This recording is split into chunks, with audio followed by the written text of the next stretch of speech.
Hello everyone, it's Maki. The Iron-Blooded ORPHANS movie has just been released in Japan. The name and setting of the main Gundam have been revealed on the official X account. Although the details are still unclear, it has also been announced that the Gundam will be released as a gunpla. Now let's review the information currently available about this Gundam. A quick warning. This discussion will include spoilers related to the mobile suits featured in the film.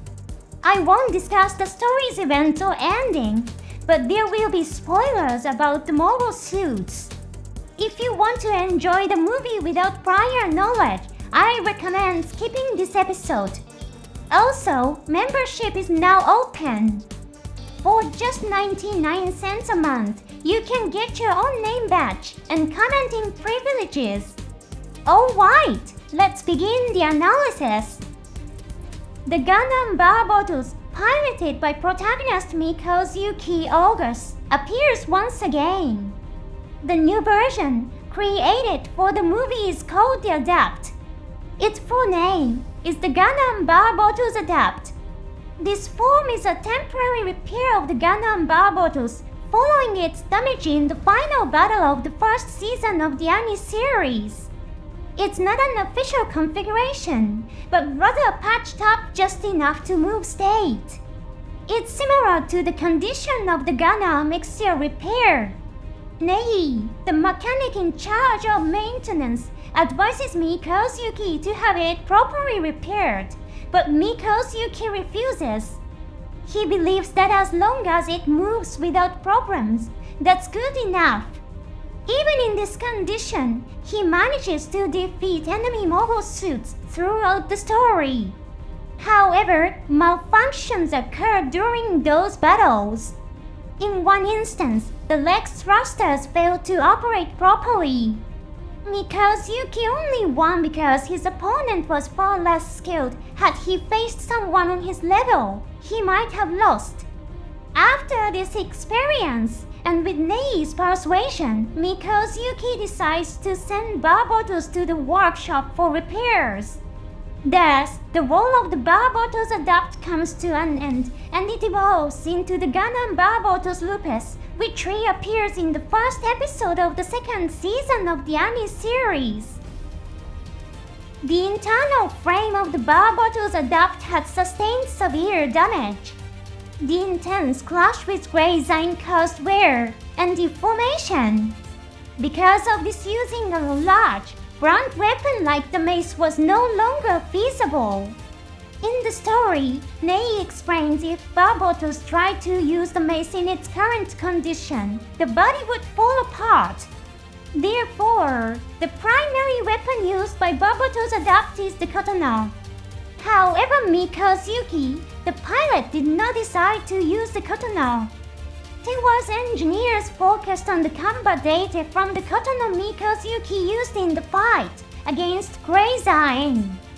They provided the Katana to collect more data.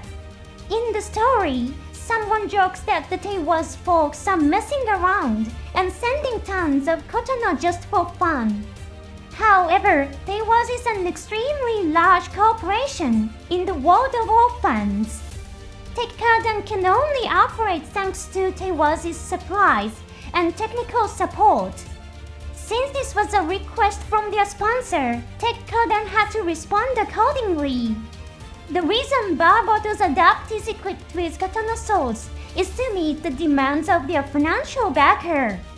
It's not because Mikazuki thought katana combat is more advantageous. The Barbatos Adapt is equipped with a long katana and a short katana. According to the pamphlet, Tewa's engineers provided these weapons for data collection purposes. Interestingly, Mikazuki didn't choose them because he thought it's better to carry two grades of different lengths.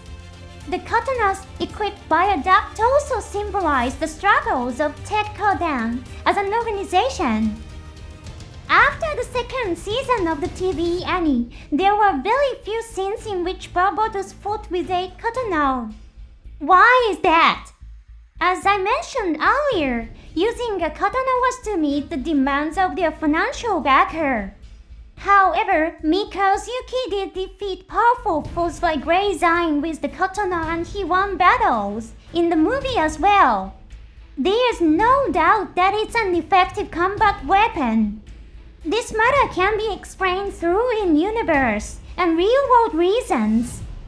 First, let's discuss the real-world perspective.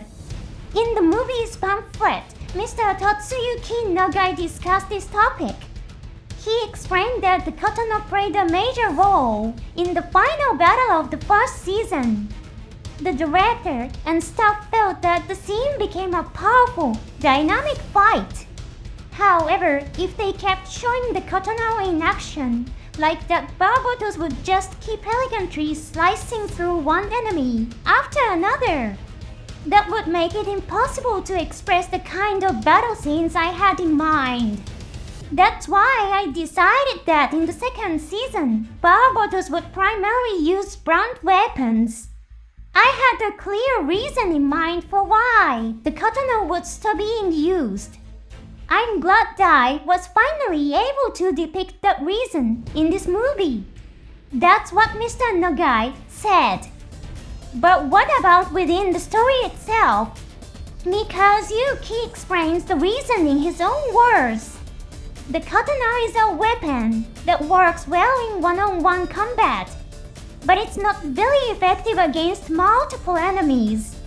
That's why Mikazuki stopped using the katana in the second season. Tekkadan is a small organization.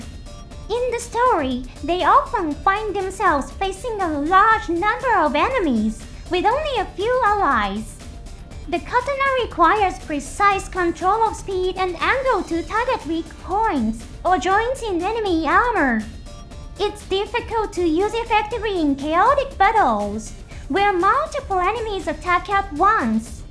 So, did Mikazuki stop using the katana completely during the second season?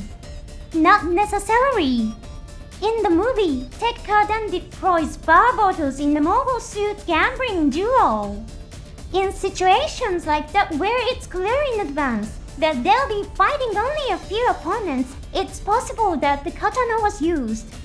When customizing your gunpla or creating fan art, thinking about these kinds of details can lead to new and interesting discoveries. Thanks for watching until the end. See you in the next episode.